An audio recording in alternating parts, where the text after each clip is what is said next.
Bienvenue dans le podcast Les archives de notre héritage. Aujourd'hui, je reçois Manu qui est là et qui va nous expliquer un petit peu, nous donner son témoignage par rapport à un événement qu'il a vécu et qui l'a changé du tout au tout. Du coup, est-ce que pour commencer, tu veux bien te présenter ? Bien, bonjour, je m'appelle Emmanuel Fleury, j'ai 62 ans, jeune retraité, et je suis un membre actif à l'église ACVN du Havre.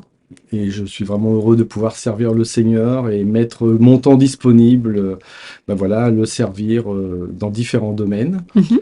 Je suis marié, père de 2 enfants, et nous avons bientôt 8 petits-enfants. Waouh!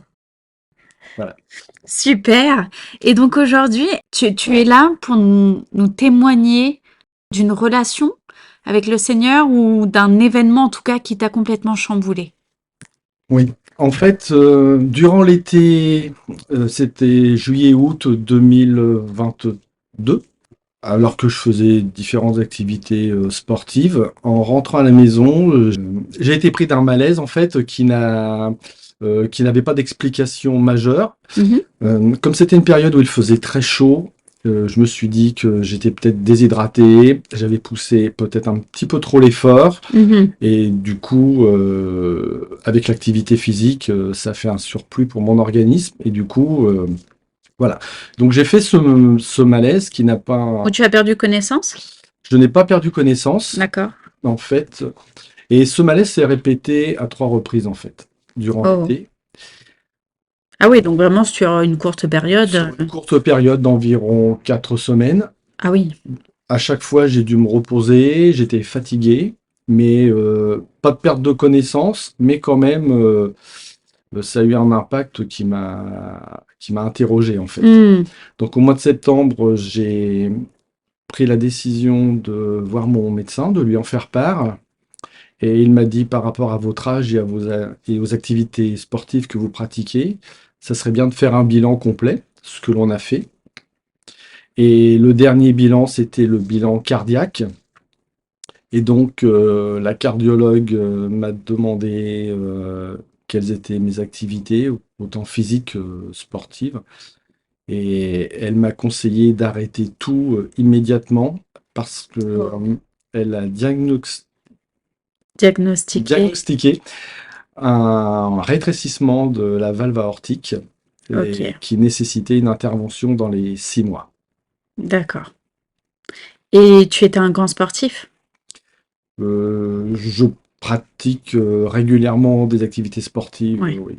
Là, cette période-là, voilà, période estivale, je faisais du canoë, du paddle, de la natation, un peu de vélo. Puis je pense que quand tu es autant sportif, que tu aimes bouger, qu'on te dise du jour au lendemain, maintenant vous arrêtez tout, Oui, ça a dû déjà être dur, je pense, psychologiquement. oui, c'est dur parce que le sport, j'aime bien dire, parce que je pense que c'est une réalité, fait un peu partie de mon ADN depuis toujours. Et en fait, j'aime, voilà, c'est une activité, le sport en général est une activité voilà, qui me permet de m'évader, de me détendre, et aussi de passer des moments seul avec Dieu. Ça peut paraître paradoxal, mais c'est hyper important.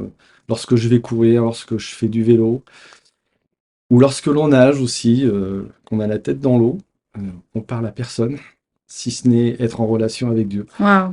Euh, Enfin, moi, ce sont des choses que je vis personnellement, voilà. Et oui, et pour en revenir à cet événement, en fait, il faut juste savoir qu'un mois et demi avant que ce soit diagnostiqué, euh, nous étions en vacances en Alsace chez nos enfants. Et j'avais participé à un entraînement de foot avec l'équipe de foot de la Porte Ouverte d'ailleurs, voilà, puisque ce sont des amis et c'est un plaisir de les retrouver et de jouer ensemble. Et j'avais couru pendant 2 heures. Mais par contre, la semaine d'après, j'ai senti un mal-être lorsqu'il y a fallu y retourner. Et toute la journée, je me suis battu avec moi-même. J'y vais, je n'y vais pas, j'y vais, je n'y vais pas. Et, et mon entourage m'a poussé en fait à y aller. Et ce que j'ai fait, parce que ça pouvait que me faire du bien, me détendre, Bien etc. sûr. Et ce qui s'est passé, c'est qu'au bout de 20 minutes, je me suis fait un claquage à la cuisse comme jamais je ne me suis fait. Hmm. Et je pense que là, c'est Dieu qui a mis un stop, tout simplement, Pour pour protéger ton éviter cœur.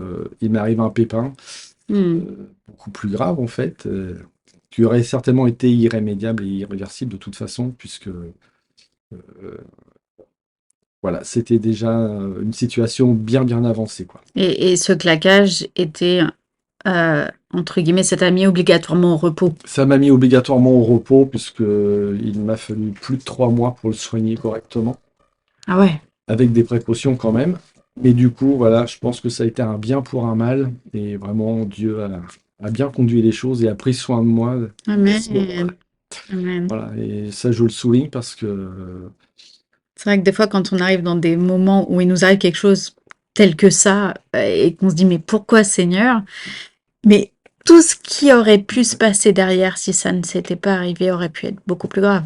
exactement, voilà, c'est tout à fait ça. Alors, il y a la part humaine, alors c'est sûr que un stop d'office, Hmm. comme ça fait jamais plaisir quand on est très actif, voire même hyper actif, parce que c'est un petit peu comme ça que quelques personnes me catégorisent, on va dire. Ok. Mais voilà, pourquoi pas, voilà, de toute façon, j'assume, je suis comme ça et j'aime ça, hein, voilà, je suis comme ça. Mais ce jour-là, lorsque je l'ai appris, je suis retourné à la CVN. Je suis allé, pardon, à la CVN parce que mon épouse y était et elle participait à une réunion de prière. Et ça, c'est quand tu as eu les résultats pour ton cœur, C'est c'est ça? quand j'ai eu l'information, voilà. D'accord. Et donc, je lui ai annoncé la nouvelle. Alors, évidemment, c'était un choc, Hmm. mais euh, je remercie Dieu parce que il m'a donné une épouse forte. Bien sûr, elle a été affectée, mais très vite, euh, elle est passée au-dessus de ça et, et Dieu lui a mis tout de suite une certitude dans son cœur, en fait. Comme Hmm. quoi, euh, que cet événement, en fait, qui arrivait, bah, de toute façon, Dieu est au contrôle, Hmm. qu'il allait le gérer. Waouh. Voilà. Et donc, bien sûr, j'étais abattu, je ne comprenais pas. Je suis resté à cette réunion de prière, à cette veille, et à la fin, une des personnes me dit, mais est-ce que tu en as fait exprès de t'asseoir là où tu es assis? Alors je dis non. Elle me dit, bah écoute, tourne-toi et regarde où tu es assis. Et en fait, j'étais assis, donc dos à un mur, bien sûr, et sur ce mur, il y avait de dessiner un cœur. J'étais au centre du cœur, au-dessus de ce cœur, à la verticale, il y a la croix de Hmm. Christ, en fait. Voilà, ça c'était la Symboliquement. première image qui symboliquement a eu un impact. Hmm. Alors, bien sûr, après, je suis rentré à la maison, euh, je pleurais dans ma voiture, je comprenais pas. Et dans ces situations-là, on aimerait que Dieu soit là tout de suite présent et Hmm. qu'il nous parle. Et, ne tracasse pas, mon fils, je suis là, je suis à tes côtés, je veille sur toi, ta vie est entre mes mains.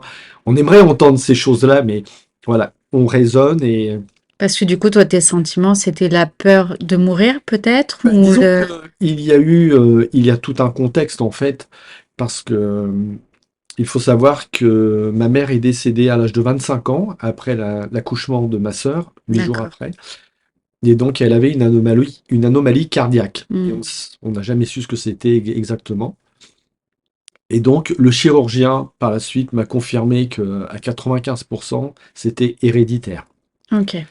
Donc, voilà pour ça, Ouais. quoi. D'où Donc, le pourquoi. après, évidemment, il Hmm. y a un peu la peur de la mort. Je me dis, je suis jeune retraité. euh, T'en avais J'étais pas fini avec j'étais la jeune, vie. voilà, parce que j'avais vraiment ce sentiment de ne pas en avoir fini avec la vie. Hmm. Je me dis, j'ai une épouse, je veux pas lui faire ça tout de suite, quoi, entre guillemets. Je me voyais pas abandonner mes petits-enfants, en sachant que par la suite, il y en a un qui a quand même posé la question à ses parents, mais est-ce que papy, il va mourir? Hmm. Et c'est bien légitime, Bien sûr. et ça peut s'entendre, des choses comme ça, voilà. Et moi, quand même, malgré tout, ce sentiment que, bah oui, Dieu n'en avait pas fini avec moi, quoi. Hmm. Mais oui, ça a été quand même difficile, ça a été très dur accepter et il a fallu que je l'accepte pour pouvoir après, j'ai envie de dire, revivre et Hmm, vivre différemment ma vie, quoi. Une vie de lâcher prise ouais. et de pouvoir justement dire Seigneur, t'es le maître de l'univers et il connaît nos vies, quoi, en fait. Parce que ce qu'il faut se dire, c'est quand même que tu es passé de quelqu'un de très sportif en bonne santé, en pleine santé, Oui. à du jour au lendemain, on t'annonce qu'en fait ton cœur va pas bien C'est ça. et que bah, ça peut être très grave. Bah, ça peut être très grave parce que, voilà, dans des situations comme la mienne, oui, effectivement, le chirurgien me dira par la suite, des cas rares, j'en ai vu, mais il me dit, comme vous, jamais. Et il me dit, je ne comprends pas comment vous n'avez jamais eu de douleur jusqu'à présent. Ce que l'on connaissait, c'est juste un souffle-cœur. Hmm, Mais un souffle-cœur que l'on connaissait depuis 48 ans à peu près. Et j'ai toujours vécu avec. Alors mon épouse me disait effectivement, oui, je trouve que tu es plus fatigué ces derniers temps, tu hmm, marches moins vite. Mais j'avais pas ce sentiment-là en fait. Et en fait, je crois que je m'étais habitué. hmm. Et, et en fait, il était grand temps de faire quelque chose, quoi. Donc, Et donc la suite, quand en tu fait, as... lui, alors de ce qu'il m'a dit, il me dit donc, je comprends pas que vous n'ayez jamais eu d'autres symptômes en fait que les symptômes présents que l'on connaît. Et c'est certainement lié au fait que du coup, j'avais quand même une bonne hygiène de vie Hmm, et que je pratiquais régulièrement du sport. Donc, moi, je vais pas dire que c'est ça qui m'a sauvé parce que je crois que ma vie est entre les mains de Dieu, donc je crois ouais, que c'est lui qui l'a géré quoi qu'il en soit. Mais voilà, on va dire que ça a contribué, la bonne hygiène de vie aussi a à contribuer contribué. à... ouais. Et, et, et voilà quoi. Mais il me dit, je ne sais pas, j'ai pas d'explication. Il me dit, vous avez vécu des années comme ça. Il me dit, à part le côté héréditaire, qui est fortement probable, Hmm, il dit pour le reste, ça reste un mystère, quoi. wow. Et de là, il t'a proposé une opération ou... Alors, ce qui s'est passé, donc, c'est que ce chirurgien m'a proposé effectivement une opération. De toute façon, j'avais pas le choix. Donc, c'est une intervention à cœur ouvert, D'accord. en sachant que ce n'est pas une petite intervention, donc ce n'est pas anodin, et que dans ma situation, les risques étaient quand même malgré tout minimes. Mais voilà, de toute façon, mon espérance de vie, à partir du moment où les symptômes ont été décelés, c'était 2 ans maximum. Oh. Et ça, il te l'avait dit? Il me l'a dit après. Hmm. Et cela uniquement si je prenais pas de risques, si je ne faisais pas d'efforts intensifs qui auraient pu faire Ouais, exploser la machine, on va dire, quoi. d'accord. Donc, il y a beaucoup de conditions malgré tout, et voilà, c'est pour ça que je vois dans tout ça la main de Dieu, quoi. Hmm. Alors, donc, pour en revenir à ce fameux mardi 15 novembre 2022, où j'ai appris la nouvelle, le soir, nous avions une réunion de prière, et je me souviendrai toujours de cette parole, en fait, qui a été donnée, que j'ai reçue pour moi, en fait, qui était l'image d'un petit caillou qui peut bloquer l'engrenage, et ce petit caillou, c'est l'incrédulité. La suite du message était briser cet esprit d'incrédulité Hmm. pour que l'engrenage tourne bien. Et en fait, euh, par réflexe, j'ai pris mon téléphone, Google, et j'ai tapé incrédulité, tout en connaissant la définition, bien sûr, On parce que peut peut-être la donner aussi pour les personnes qui bien nous sûr. écoutent et qui ne la connaissent pas. Et donc, la définition, c'était tout simplement un manque de foi, ne pas croire. Et ça, je me suis dit, c'est pas possible. Ne pas croire ne peut pas faire partie de mon ADN non plus. Donc, voilà, c'était vraiment, eh bien, abandonner ma vie à Dieu complètement, lui faire confiance, en sachant que lui, de toute façon, comme je le disais, il est au contrôle, c'est lui qui gère, et que de toute façon, par nous-mêmes, on ne peut rien. Hmm, exact. Il nous connaît, il nous connaissait bien avant la fondation du Hmm. monde. Tous les jours de notre vie sont connus, sont comptés, mais c'est resté malgré tout un, un événement quand même important de ma vie, une page importante et qui m'a permis de me remettre en question sur bien des choses, dans bien des domaines. Quelles étaient mes priorités aussi? Quelles sont les bonnes priorités? Éviter de perdre du temps par des futilités. Ouais, c'est ça, ça fait réfléchir quand Ça donne à on frôle réfléchir. la mort. Je pense que le Seigneur aussi nous appelle à nous dire juste, c'est pas je te laisse une seconde chance, mais euh, va voir plus loin dans ta vie ce qui est le plus C'est ça. important. Des fois, C'est peut-être ça. qu'on se prend la tête sur des choses qui, comme tu dis, qui sont futiles, Mm. qui n'ont pas lieu de se prendre la tête dessus ou de perdre du temps sur ces choses-là. Et je pense que, bah, il y a des moments, le Seigneur nous fait passer aussi par des épreuves, par des choses, juste pour nous reguider. C'est un petit reguidage en disant, attention, tu t'éloignes un peu trop, je vais te ramener sur le bon chemin. C'est ça. Exactement ça. Et en fait, oui, c'est toute une remise en question, donc sur la gestion des priorités, du temps, des choses qui, dans la vie de tous les jours, des fois prennent une importance Mm. et ça n'en vaut pas la peine. Des prises de tête pour plein de situations, en fait. Mais voilà, nous recentrer sur l'essentiel et c'est ce que ça m'a permis de faire. Et aussi de découvrir que l'Église de Jésus-Christ est belle, en fait. Mm. Et que Amen. on n'est pas seul dans nos combats. En fait, j'ai vraiment été très bien soutenu, très bien épaulé par ma famille proche, mon Mhm. épouse, mes enfants, mes petits-enfants.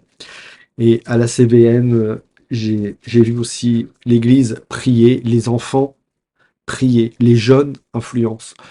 Le, j'ai eu le soutien vraiment de l'Église à laquelle j'ai pu rendre témoignage de comment j'ai pu aussi passer ce cap en fait de l'acceptation Mm. parce que c'est pas toujours simple et aussi parce que je voulais encourager l'Église ben voilà, à voir qu'elle ne priait pas pour rien. Amen. Notre pasteur avait dit une fois que voilà, il voulait que l'on sache que la CVN est une église qui prie. Et aujourd'hui, je peux dire que vraiment la famille de Dieu est belle. Et c'est tellement important ce que tu dis dans le sens où euh, des fois, ben, on n'est pas dans une église, on n'a pas de communauté, on n'a personne. Et même si on croit au fond de notre cœur en Dieu et qu'on n'a pas cette famille qui, voilà, qui n'est pas parfaite, comme tout être humain, parce que, ben, voilà, il y a de l'imperfection partout, et heureusement, puisque seul Jésus est parfait. Mm. Mais elle est le soutien peut-être que des fois, dans certains moments, on aimerait avoir plus. Et juste de se sentir entouré et de savoir que des personnes prient pour nous, qu'on a de l'importance tout simplement à leurs yeux, et mais c'est un amour qui est inexprimable, je pense. C'est ça, en fait, l'amour inexprimable, l'amour inconditionnel de Dieu, notre Mm, Père, notre Papa, en fait. Mais voilà, aussi savoir que de toute façon, même si on est seul chez soi, eh bien en fait, on est seul, mais pas seul, puisque mm, Dieu est à nos côtés. En fait, on a toujours ce désir en tant qu'humain à chercher quoi faire pour être agréable à Dieu, pour être euh, le plus en relation avec lui, j'ai envie de dire. Et de toute façon, euh, on ne peut pas faire plus que ce que l'on fait. Pourquoi? Tout simplement parce que Jésus a tout accompli déjà à la croix pour nous. mm, Ce que Dieu veut, c'est notre relation de cœur à cœur avec lui. exact. Peu importe qu'on soit effectivement dans une église, peu importe qu'on soit dans la rue, qu'on soit chez soi, qu'on soit seul, avec des amis, voilà, c'est notre relation. C'est que dans notre quotidien, eh bien voilà, on puisse toujours dépendre de lui, être proche de lui. Et comme le dit un chant que l'on chante, Jésus marche à mes côtés, quoi Mm, qu'il arrive. ouais. Et est-ce que ton opération s'est bien passée du coup? Alors mon opération s'est bien passée. Il y a eu des petits soucis, Mhm. voilà, une réaction allergique, une hémorragie, mais Oui, c'est pas bien, non plus minime. qui ont été plutôt bien gérés. Ok. Alors oui, ça a eu une petite incidence parce que ce jour-là, mon intervention, il y avait des groupes de maison. Je devais être réveillé aux alentours des 20h30 et donc mon épouse devait avoir des nouvelles, ce qui n'a pas pu être le cas puisque à cause de ces petits incidents, ils ont dû me laisser dans un coma artificiel pendant Mm. 5 heures, ce qui fait que j'étais réveillé vers 23 heures. D'accord. Et du coup, l'infirmière qui a dialogué avec mon épouse ne lui a pas tout dit. Lui a Mm. dit de ne pas se tracasser, que tout allait bien, mais que pour le moment, voilà, la situation était celle-ci et qu'il fallait attendre. Donc voilà. Donc je sais qu'à ce moment-là, dans les groupes de maison, en fait, les frères et sœurs, les chrétiens, les enfants, les jeunes, Une ont prié, intercession. ont intercédé. Donc je crois qu'il y a eu la main de Dieu, voilà, Amen. sur moi. Mm. Lorsque je me suis réveillé, mais en fait j'étais bien, j'étais en paix. Mm. Et là aussi, j'ai vu la main de Dieu parce que le matin de l'intervention, j'avais reçu un message qui me disait: Emmanuel, alors que je priais pour toi, je te voyais enveloppé d'un drap blanc qui représente la vie par des anges, en fait, Ouais. porté par des anges lors de ton opération. Donc sois en confiance, car Dieu est à tes côtés lors de cette opération et tu es gardé et entouré par lui. Il y a un événement qui à mes yeux est important au niveau de cette intervention. Je devais initialement être opéré le 14 avril. Mhm. Donc tout était prêt. Même moi, j'étais vraiment en paix. J'étais bien préparé. Et vraiment, j'ai été dans une paix euh, qui m'étonnait moi-même. Mm. Mais là, en fait, je me rends compte, voilà, que Dieu avait sa main sur moi et qu'il conduisait toutes choses. Et qu'il confirmait sa parole tout simplement. Une fois arrivé au bloc, j'ai dû patienter pendant quasiment 1h30 jusqu'à ce que le chirurgien vienne me chercher en me disant qu'il était désolé, qu'il n'allait pas pouvoir m'opérer parce qu'ils attendaient une très grosse urgence, transplantation cœur-poumon, et que du coup, pour des raisons de bloc de personnel, voilà, ils ne pouvaient pas réaliser l'intervention ce jour. Mm. Donc, évidemment, là aussi, ça m'a fait un choc parce que je m'y attendais pas. C'était pas forcément prévu et surtout lorsqu'on on se prépare depuis de longues dates. Ouais, pour une telle opération. Pour une telle opération, c'est voilà, c'est pas sans conséquence. Alors, je suis resté dans la paix malgré tout et là aussi, j'ai dit, bah, Seigneur, tu connais toutes choses, tu sais le pourquoi. Et je suis donc rentré bah, le soir même à la maison. Et le dimanche, je discutais avec mes enfants et ma belle-fille me dit, bah tu vois, tu étais prêt en fait, pour être opéré, tu étais en paix, et Mm. bah Dieu a peut-être voulu t'emmener encore plus loin, te faire patienter, Mm. et puis bah voilà, pouvoir te prouver, te montrer tout simplement qu'il était au contrôle de ta vie et que il gérait toute chose, quoi. Et j'ai donc été opéré 6 semaines plus tard, Ok. donc le 30 mai, où voilà, toutes les choses ont pu se réaliser bah, comme Dieu l'avait prévu. Et bizarrement, ce jour-là, j'étais un petit peu moins serein que la première fois. Évidemment, il y avait cette appréhension parce qu'on sait que ça peut toujours arriver, même si c'est pas tous les jours que ce type d'événement arrive. Mm. Mais voilà, encore une fois, Dieu a voulu me montrer par là que je n'avais rien à craindre. C'est lui qui contrôlait, qui gérait ma vie, et que de toute façon, tout était entre ses mains. Ouais. Et tu vois, ce qui est fou, et je vais le répéter parce qu'on en a parlé en off, mais Dieu conduit vraiment toutes les choses parfaitement. Ouais. Et ce qui est extraordinaire, c'est que alors que mon mari, voilà, alors là on arrive vraiment sur quelque chose, enfin voilà, Dieu est au contrôle de tout et je vais vraiment vous le montrer encore là. Voilà, PA était vraiment pas bien. C'était une période qui était extrêmement difficile à son travail et c'était dans un temps où il avait presque perdu toute son identité à lui et c'était extrêmement compliqué. Il était vraiment dans un état qui était vraiment catastrophique, hein, sans exagérer. C'était tellement dur. Et alors qu'il s'arrêtait sur une aire d'autoroute, donc à peut-être 40 minutes de la maison, parce qu'il devait aller sur un chantier. Il s'arrête et là, c'est vraiment une remise en question sur tout, sur sa vie. Il se met à prier parce que c'était trop dur. Le fardeau était très, très lourd. Et, euh, et voilà, c'était vraiment de l'aide qu'il demandait de la part du Seigneur. Et à ce moment-là, alors qu'il était garé sur cette aire d'autoroute, il y a une voiture qui s'arrête. Et dans cette voiture, il y a un jeune homme qui s'arrête et qui s'appelle Jonathan. Et Jonathan qui est le fils d'Emmanuel. Et en fait, il s'arrête et il voit PA. PA le voit et voilà, il y a un échange qui se fait. Je pense que le Saint-Esprit a parlé aussi au travers de la bouche de Jonathan. Il y a des choses qui ont été dites. Ils ont pu passer un temps vraiment béni, un temps qui ont ressourcé Pierre-Alexis, qui lui ont donné le courage de continuer, de persévérer, d'avancer, alors que c'était vraiment catastrophique cette situation. Et là, Jonathan lui explique qu'en fait, de base, il ne devait pas être ici, sur cette autoroute-là, pardon. Il faut savoir que voilà, Jonathan, qui habite à près d'une heure, hein, du coup, de là où il s'est arrêté sur cette autoroute-là aussi.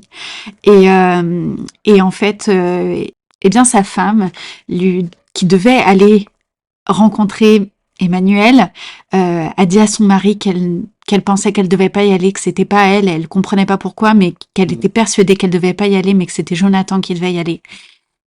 Et alors qu'il avait plein d'autres choses à faire, il y est allé par obéissance au Seigneur, mais il y avait aussi, en fait, juste ce jour-là, à cet endroit-là, il y avait un homme qui avait besoin. Qui avait besoin de Dieu, et il avait besoin de plus que ça, c'est-à-dire qu'il avait besoin de quelqu'un physiquement qui le réconforte par l'intermédiaire de Dieu forcément. Mais et ça, on en revient au fait que ton opération a été décalée. Ouais. Et cette journée à laquelle mon mari a eu besoin d'aide, c'était en fait organisé par le Seigneur. Ouais. Il en a profité et c'est ça qui est juste fou. C'est juste incroyable de savoir que mon intervention chirurgicale, en fait, si importante, si grave soit-elle, a été le moyen que Dieu a utilisé pour sauver un de ses enfants. Amen. Moi, c'est ce que je ressens et ça me touche. Et ça a été le cas. Ça me touche énormément parce que, bien sûr, en plus, c'est mon fils. Mais voilà, je veux dire, d'avoir des enfants qui sont ancrés dans la parole de Dieu, qui aiment Dieu, qui servent Dieu, qui sont prêts à tout sacrifier pour justement écouter la voix de Dieu et faire ce que Dieu leur demande. Je pense que ça aussi, c'est vraiment une grande bénédiction. Et ouais, moi, je suis reconnaissant aussi pour ce témoignage parce que, franchement, j'en avais pas connaissance. Ouais. Parce que Jonathan est venu me voir malgré tout après ce jour-là et bien sûr. Il était avec mon épouse. Mon épouse m'en a jamais parlé, je le découvre. Donc c'est encore plus émouvant pour moi, je dirais. Mais voilà, c'est les plans de Dieu, c'est les stratégies de Dieu et moi je crois que Dieu place des anges autour de nous. Amen. On les voit pas, on les sent pas toujours, mais ils sont là. Amen. Ils veillent sur nous et vraiment, voilà, encore une fois, j'insiste, on a un Dieu qui est infiniment bon. Mais vraiment, je suis reconnaissant pour ce qu'il a fait aussi dans la vie de Pierre-Alexis. Et je crois que voilà, c'est un moyen aussi que là, Dieu a utilisé pour que Pierre-Alexis puisse passer une étape importante de sa vie et qu'ensemble, vous puissiez grandir, avancer dans la foi et puis être aussi un témoignage vivant de ce que Dieu fait, de ce qu'il est capable de faire. Pourquoi mon intervention a été décalée, pourquoi Pierre-Alexis était sur cette route-là, pourquoi Jonathan et Sophie se sont trouvés déviés sur cette route-là. Et voilà quoi. Parce que, et c'est vraiment, on en parlait, mais il n'y avait rien qui devait faire que PA s'arrête à cette aire d'autoroute. Et je voudrais pas parler à la place de ton fils, mais il me semble que c'est la même chose, qu'il ne devait pas s'arrêter sur cette aire d'autoroute non plus. Voilà. Et en fait, il n'y a pas de coïncidence. Non, il n'y a pas de coïncidence. Il n'y a aucune coïncidence. Le Seigneur avait son plan. Il savait ce qu'il fait. Il sait encore ce qu'il fait et il savait ce qu'il a fait. Parce que à ce moment-là, je pense que PA, qui est son enfant, avait besoin d'une aide démesurée du Seigneur. Vraiment à la hauteur de la blessure, de la souffrance qu'il vivait. Il y avait besoin de cette intervention. Ce qui est juste incroyable, c'est que je suis pas persuadé que Jonathan connaissait parfaitement la voiture de PA. Ah ouais, c'est même sûr que non. Et je suis sûr que voilà, Dieu a permis que Jonathan tourne sa tête à ce moment-là, voit la voiture et puisse s'arrêter et reconnaisse justement Pierre-Alexis. Mm. Et enfin, vraiment, on a un Dieu qui nous étonne, mais n'y a-t-il rien qui soit étonnant de la part de l'Éternel? Tout Ouais, simplement. Mais non, il n'y a rien qui est étonnant de sa part, puisque c'est de toute ça. façon, il est au contrôle de nos vies. Et voilà, vraiment, maintenant, je comprends mieux le pourquoi du décalage de ces 6 semaines.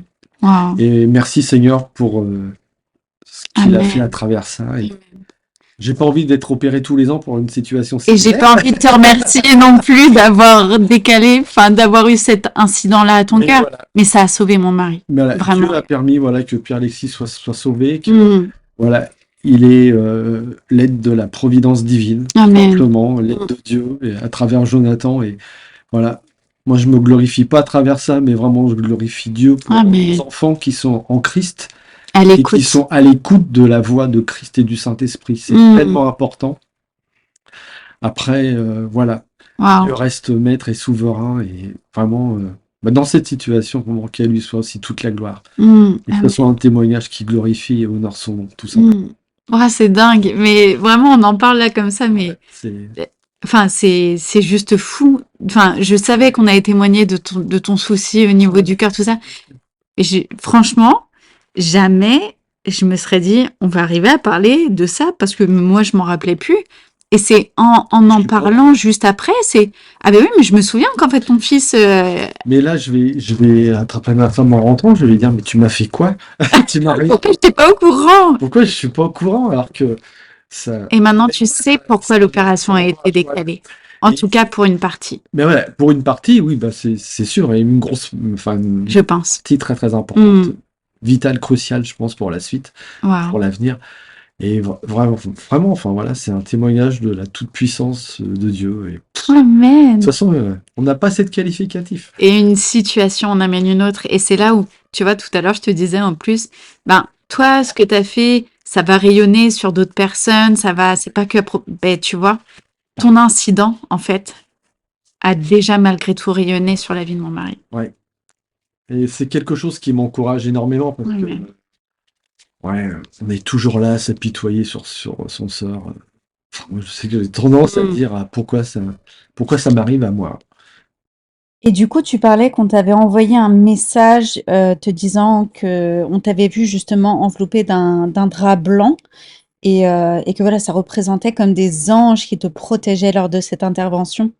Et en fait, lorsque je me suis réveillé, alors bien sûr, on va dire à l'hôpital, quand on se réveille, on est dans un lit, dans des Oui. draps blancs. Oui. Mais j'avais vraiment ce sentiment, en fait, d'avoir été déposé.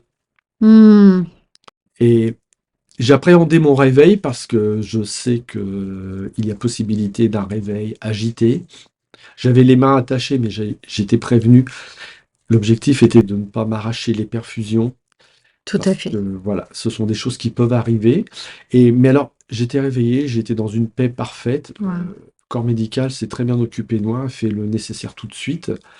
Et vraiment, ouais, j'ai vraiment vu la main de Dieu. Hmm. Je dirais même pas de malaise, même pas envie de vomir, comme ça peut arriver. Enfin, Ouais, ouais, et honnêtement, tu vois, pour avoir été aussi mis dans le coma artificiel justement pour une opération, je me suis réveillée, mais d'une agitation. J'étais en angoisse. Il me fallait mon mari. J'arrêtais pas de leur dire, allez me chercher mon mari, allez me chercher mon... Il est où, il est où, il est où? et J'étais dans un état de stress et je comprends ce truc de, bah, on t'attache les mains parce qu'on ne sait pas comment tu peux réagir à ton réveil c'est ça. et que toi, tu es la paix. J'ai envie de dire, mais waouh, mais gloire à Dieu. C'est vrai que c'est pas tous les jours des réveils comme ça en sortie de coma Non, artificiel, quoi. voilà. Je ne pense pas que ce soit tous les jours comme ça, effectivement. Et moi, c'était mon appréhension Mm. très clairement parce que voilà, je savais que potentiellement c'était une possibilité. Mais voilà, vraiment, j'ai été encouragé encore le matin de l'intervention par ce texto que j'ai reçu. Mm. Et franchement, ça a contribué à ce que je sois dans la paix. D'ailleurs, ce que je voudrais dire, c'est que avant d'être endormi, euh, donc au bloc opératoire, on m'a demandé quelle musique je voulais avant d'être endormi. Waouh. Je m'y attendais pas, j'étais pris un petit peu au dépourvu. C'est génial. Attends, t'as été où? Moi, on m'a jamais demandé ça. Si je peux faire un peu de pub, le CHU de Au Rouen. CHU? Ah, au CHU de Rouen. Ouais, D'accord, ok. voilà. Waouh, extra. Donc, Surtout que ces salles-là, enfin, je sais pas, mais elles sont très froides. oui, voilà, elles sont très froides, je crois que c'est 15-16 degrés, quelque Ah ouais, chose comme ça. c'est Ouais. terrible, la fraîcheur qu'il y Oui, a dans. On a l'impression, enfin, c'est une petite parenthèse, hein, mais la fois où j'y suis allée, j'ai l'impression qu'on m'a mené à la mort. Parce qu'on t'amène sur un lit, dans une pièce qui est glauque au possible. Généralement, enfin, moi, c'était au -1. Donc forcément, il fait très froid. C'est glauque. Franchement, c'est glauque. et quand je suis rentré dans ce bloc, ouais, effectivement, c'était froid, glauque. Donc, l'anesthésiste me demande si je veux écouter un morceau de musique avant d'être endormi. Alors, pris au dépourvu, il me vient à l'esprit Hillsong. Donc, je dis Hillsong et il me dit, est-ce que c'est ça? Et en fait, le chant, c'était Ô gloire au nom de notre Seigneur, Mhm. gloire à son nom à tout jamais. Nous chanterons sans fin ses louanges. Et là, plus de son, plus d'image. Et là, tu t'es endormi? Voilà, je me suis Waouh. endormi et je trouvais que c'était beau Hmm. et que de toute façon, euh, quelle que soit l'issue de cette intervention, de toute façon, j'étais plus au contrôle. Parce que Hmm. tout simplement, j'étais anesthésié, endormi, et puis que maintenant, bah voilà, c'était la part de Dieu, quoi. Et, Waouh. et quand je me suis réveillé, ouais, très sincèrement, je me suis dit, ah bah oui, je suis réveillé, quoi, en fait. Mais pour moi, la louange change les atmosphères. Voilà. Alors ça, j'en suis convaincu, hein. Et d'avoir mis de la louange dans le bloc opératoire, mais c'est une vraie grâce de Dieu, vraiment. Voilà, c'est vraiment une grâce de Dieu et je pense que ma prière avant l'intervention, c'était que euh, les mains de Dieu soient le prolongement des mains du chirurgien. Amen. Et cette musique, je l'ai pas demandé. J'ai pas eu le temps de trouver un titre, simplement un nom d'artiste. Et avec ça, en fait, bah, je crois que Dieu a conduit aussi la souris Amen. et que ça a contribué à apaiser, même si après il y a eu une petite réaction allergique, s'il y a eu une hémorragie par la suite, mais qui a été traitée, comme je l'ai dit. Franchement, voilà, Dieu a vraiment conduit les choses de façon merveilleuse. Incroyable. Le lendemain, mon épouse est venue me voir avec mon fils et en repartant, mon épouse me disait qu'en fait, ils avaient discuté tous les deux. Il me dit, mais il est bien, papa, quoi. Il va bien, quoi. Et franchement, ouais, j'étais dans mon lit en paix. Et voilà, quoi. Bon, maintenant, il fallait se remettre. Hmm. C'est sûr que on est aussi un petit peu shooté en sortant de bloc pendant C'est 48, normal. 72 heures, mais ça, c'est Hmm. complètement normal. Mais je veux dire, voilà, que voilà, vraiment, Dieu a tout conduit, a tout géré. Et voilà, tout au long de cet épisode, vraiment, j'ai vu sa main. Dans mon rétablissement, j'ai vu sa main. J'ai pu faire ma rééducation tranquillement. Il y a eu des petites choses à mettre en place. Et vraiment, j'ai souhaité marcher par la foi. J'ai même désobéi au cardiologue responsable en fait du service de rééducation, puisque j'ai pas souhaité prendre un traitement Hmm. qui était à mon sens, une solution de facilité. D'accord. Et en accord avec ma cardiologue, on a mis des choses en place. Et du coup, tout fonctionne bien. Et aujourd'hui, je veux dire que tous les voyants sont au vert. J'ai aucune restriction. Tu peux reprendre le sport? J'ai repris le sport sans aucune contre-indication, que ce Waouh. soit le foot, la course à pied. Là, je suis sur un programme de reprise de course Ah, à bien, pied. attends, qu'on soit bien d'accord. Oui. Normalement, quand il y a ce type de problème, même après intervention, généralement, il y a des restrictions. Il y a des restrictions, il y a des traitements. La seule restriction que j'ai, c'est une fréquence cardiaque moyenne Mhm. par jour, en fait, à ne pas dépasser. Ok. Et je la respecte, Amen. j'y fais C'est bien. attention, j'y fais attention. Et je pense que c'est pas parce que Dieu me donne un cœur nouveau, comme l'avait reçu mon épouse, elle Hmm. avait reçu cette image que Dieu me donnait un cœur nouveau. Et moi, je crois que Dieu m'a donné un cœur nouveau, mais c'est pas pour en faire non plus n'importe quoi. C'est Et ça. donc, dans tout ce que je fais, voilà, je veux être sage et mesuré, mais voilà, je veux pouvoir vivre pleinement les choses aussi pour être un témoignage. Je vais participer à un événement très prochainement dans le cadre de Sport et Foi. Et là, voilà, je vais pouvoir m'intégrer dans une équipe et jouer. Et voilà, et pouvoir témoigner que à Dieu, rien n'est impossible. Mm. Et que voilà, quand on lui fait confiance, qu'on a nos vies entre ses mains, bah, je crois que lui s'occupe de tout et il gère bien nos affaires, quoi. Et ce qui est dingue aussi, c'est que le temps privilégié que tu passes avec le Seigneur, on a tous nos façons et nos moments euh, pour passer ce temps-là avec le Seigneur. Et toi, c'était quand tu faisais du sport? Tu le disais, quand tu étais à la natation, quand tu étais au vélo, quand tu courais. Mais Dieu, il n'a pas voulu t'enlever en fait ce temps qu'il avait avec toi par le sport. Tu vois ce que je veux Ouais, je dire? pense aussi, ouais. Et ça a été vraiment comme, ok, il y a eu cette avant, cette après, parce que toi aussi, tu as des choses à faire dans ta vie. Tu dois évoluer sur certaines choses. Mais par contre, je te priverai pas de nos temps précieux. Parce qu'ils sont autant précieux pour le Seigneur que pour toi. Voilà, c'est ça, exactement, ouais. Je crois que j'ai encore quelque chose à faire sur cette terre. J'ai encore Amen. des choses à pouvoir communiquer, véhiculer. Et notamment dans le domaine du sport, hein, je pense que Mm. c'est un domaine aujourd'hui où je souhaite, dans l'Église, m'investir un peu plus. Mhm. Et voilà, on va voir comment Dieu va conduire les choses, mais voilà. À lui, rien n'est impossible. Amen. Et ça me ramène en fait au mois de décembre, 5 mois avant l'intervention, où lors d'une réunion, une réunion de prière, j'avais prié, j'avais élevé ma voix tout simplement avec mon cœur. Et en fait, un chrétien, un frère est venu me voir à la fin et il m'a dit, tu sais, quand tu as prié, j'ai vraiment ressenti que ta prière, c'était comme de l'or pur. Il y avait une paix profonde et que je mettais en fait ma confiance en Dieu, que j'élevais le nom de Dieu malgré les circonstances. Ma prière pour Dieu était précieuse et avait beaucoup de valeur. Et la relation en fait avec l'heure qui est purifiée par le feu. Il faut savoir que l'or, pour être purifié, est chauffé à 1064 degrés. Le point de fusion, c'est 1064 degrés. Et que voilà, et que l'on n'avait rien sans rien, mais pour vivre cet après, il fallait cette purification qui passait par cette intervention, C'est ça. tout simplement. Et que finalement, ben, ma prière réjouissait le nom de Dieu et que le tout était dit dans la paix. Mm. Voilà. Donc cette parole aussi, elle a eu un impact important et m'a encouragé quoi, pour la suite, pardon, et à vivre vraiment dans la paix. Quoi. Mm. Ouais. Amen. Et c'est vrai que dans tout ça, on voit encore une fois que le Seigneur nous invite à mettre sa foi en lui et juste de lui faire confiance. Et généralement, il va nous amener dans des circonstances où on ne peut plus rien contrôler pour justement tout déposer à ses pieds en disant ça, Seigneur, je peux pas le faire parce que c'est trop grand pour moi. Mm. Alors je te le donne.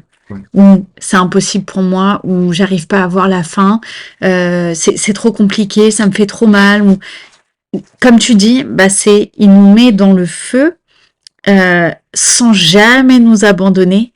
Mais ce qui va en ressortir derrière, en fait, c'est des pépites d'or. Mm. Et ça, je pense sincèrement que c'est aussi la méthode que le Seigneur a pour nous faire grandir, pour nous donner de la sagesse, pour nous rapprocher de lui encore. Il y a toutes ces épreuves-là qui sont vraiment juste faites pour sa gloire. Ouais. Il y a ce chant d'Hillsong qui dit il est là dans le feu, il marche à mes côtés. Ouais. Et c'est vrai, quelles que soient les situations, il est là, Mm. il est présent. Et je me souviens d'un chant que j'avais entendu, j'étais très jeune, j'avais 13, 14 ans. C'était un chrétien qui chantait la foi, c'est la force qui ouvre l'impossible. L'impossible pour Dieu est un mot sans valeur. Amen. La foi vaut plus que l'or, plus que tout l'or du monde. Rien ne peut me ravir ce bonheur éternel. Et je ne sais pas pourquoi, mais ça fait 45 ans que je connais ces paroles par cœur. Je les ai mémorisées. à plusieurs étapes de ma vie, elles sont revenues. Et est-ce que du coup, tu dirais que cette épreuve que tu as vécue, euh, forcément t'a rapproché du Seigneur, mais t'a aussi permis d'avoir plus confiance en lui, de plus lâcher prise, de moins être au contrôle de sa propre vie, mais de laisser Dieu au contrôle? Oui, bien sûr, c'est tout à fait ça en fait. Ça fait suite aussi à un livre que j'ai lu il n'y a pas tellement longtemps sur vivre une vie de lâcher prise en fait, Hmm. où il faut savoir vraiment s'abandonner, le laisser, puisque de toute façon, il connaît tout, il sait tout. Donc il est au contrôle de nos vies. Donc à un moment donné, d'arrêter les prises de tête qui mènent à rien, si ce n'est qu'à nous faire perdre du temps et plutôt chercher à peaufiner notre relation avec lui.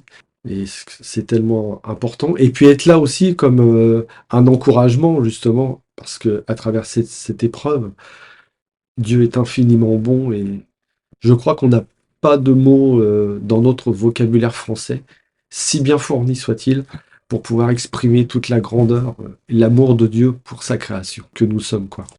Cette épreuve aussi m'a permis de pouvoir aussi parler autour de moi. Et au moment de cette intervention, j'ai dû passer en arrivant une radio des poumons. La radiologue était surprise de me voir arriver pour une telle intervention parce qu'elle me trouvait un peu trop jeune pour ce type d'intervention. Et en fait, en discutant, bah, je lui dis que de toute façon, peu importe ce qu'il arrivait, mais Dieu est au contrôle et je sais que c'est lui qui gère ma vie. Elle m'a dit, vous avez raison, c'est la bonne attitude. Et en fait, c'est une personne qui avait connu Dieu dans sa jeunesse et qui avait abandonné la foi. Donc du coup, ça m'a permis de lui rendre témoignage. Waouh. Durant mon séjour à l'hôpital, une aide-soignante chrétienne aussi était là, avec laquelle j'ai pu échanger. Et voilà, elle m'assurait qu'avec son mari qui était pasteur, ils allaient prier pour que tout se passe bien et que voilà, je puisse rester dans la paix. Enfin, Dieu a permis tous ces contacts. Lorsque j'ai revu le chirurgien également, je lui ai dit que vraiment je remerciais Dieu pour l'intelligence qu'il avait donnée à des hommes tels que lui pour réaliser de telles choses, parce que ce sont quand même de très très belles choses. Alors il m'a remercié, il a souri. J'ai bien compris à sa réponse qu'il était plutôt un scientifique, Hmm. mais c'est pas grave. Ce qui est semé et Dieu Exactement. fait le reste en fait. Et Tout à fait. Et je pense que justement, ton témoignage, surtout au niveau du corps médical, résonnera forcément. oui, Peut-être pas tout de suite, peut-être d'ici quelques c'est années. ça, Peut-être exactement. qu'à un moment, ce chirurgien-là va se rendre compte réellement que sans Dieu, il ne peut rien faire parce qu'il va lui arriver telle ou telle chose. Et il se souviendra de la parole que tu lui auras dit en disant justement qu'il remercie le Seigneur d'avoir donné un talent pareil. Mm, Et c'est peut-être ça. qu'un jour, ça résonnera. Et en tout cas, ce qu'il faut se dire, c'est que Dieu ne fait rien en vain. Alors oui, tout ça, ça te sert à toi, ça te permet d'évoluer, mais ça permet aussi de toucher tellement de personnes à côté. Comme tu dis, le nombre d'infirmières, la radiologue, le chirurgien, toutes ces personnes-là ont entendu. C'est ça. Et c'est C'est ça. tellement déjà, waouh, Voilà. donner de l'espoir aux autres. Et je me souviens pendant mon séjour avec mon épouse, on a pu, alors qu'on faisait une sortie dans le parc en fait de l'hôpital, parce que j'avais repris un petit peu la marche. Et voilà, on a rencontré une dame justement qui était dans ce service de cardiologie à qui on a pu témoigner de la grâce de Dieu. Et en fait, lorsque je pars marcher dans la forêt comme ça, j'aime bien me mettre tout de suite en action. Je prie à haute voix dans la rue. De toute façon, je suis tout seul, je suis dans la forêt, ça pose Hmm. pas de problème. Et je remercie Dieu au matin de mes journées. Et ce que j'aime citer, c'est la parole de Dieu tout simplement. Les Hmm. bontés de l'Éternel ne sont pas épuisées. Elle se Elles se renouvelle. renouvellent chaque matin. Oh, que ta fidélité est grande. L'Éternel est mon partage, dit mon âme, c'est pourquoi je veux espérer en lui. Hmm. L'Éternel a de la bonté pour ses enfants, pour ceux qui le craignent. Et il est bon d'attendre en silence le secours de l'Éternel. Et j'aime commencer ma prière par ces paroles parce que le contenu de notre journée, bien souvent, on le connaît pas. Hmm, hmm, hmm. Et on ne connaît pas, c'est vrai. Et en fait, eh ben voilà, le secours de l'Éternel nous vient dans n'importe quelle situation. Hmm, hmm. Donc voilà. La reconnaissance, lui dire merci et Mais écoute, merci. Merci beaucoup pour ton témoignage. Merci pour l'amour que tu as pour Dieu et qui permet aussi, je pense sincèrement, que ce témoignage pourra aider une personne, peut-être que c'est toi qui écoutes et qui doit passer par une intervention chirurgicale ou peut-être qu'on vient d'annoncer une maladie sur ta vie. Mais aujourd'hui, on veut te donner de l'espoir parce que ta vie, elle n'est pas au contrôle des médecins. Même si, merci Seigneur, ils sont là, ils nous aident et voilà, faut pas renier la médecine, hein, Dieu les a créés, donc c'est bon. Mais en tout cas, ton destin n'est pas entre leurs mains, il est entre les mains uniquement de Dieu. Et si tu as la foi, si tu crois vraiment qu'il peut t'aider, si tu crois que lui peut faire la différence et que vraiment tu pars dans un esprit de confiance et non de peur, eh bien je pense sincèrement que cette pathologie qu'on a mise sur ta vie déjà pourrait être guérie. Ça, j'en suis convaincue parce que rien n'est impossible à Dieu. Mais qu'en plus de ça, elle pourra aider d'autres personnes. Et j'aime aussi ce verset qui dit « Tout concourt au bien de ceux qui aiment Dieu ». Et des fois, on a des événements qui nous arrivent et on se dit « Mais c'est pas possible. Pourquoi moi ?» Ça nous détruit, ça nous tourmente. Mais quand on prend du recul sur cette situation et qu'on laisse le temps agir et qu'on laisse le feu nous modeler à travers cette épreuve, eh bien, on se rend compte, en fait, de toutes les pépites d'or qui en ressortent. Et voilà, écoutez, j'espère en tout cas que vous serez enrichis et bénis par ce podcast, ce témoignage. Et en attendant de se retrouver très vite, je vous fais des gros bisous. Soyez bénis. Merci encore Manu. Merci à toi Camille. Et à bientôt. Soyez bénis, à bientôt. Ciao.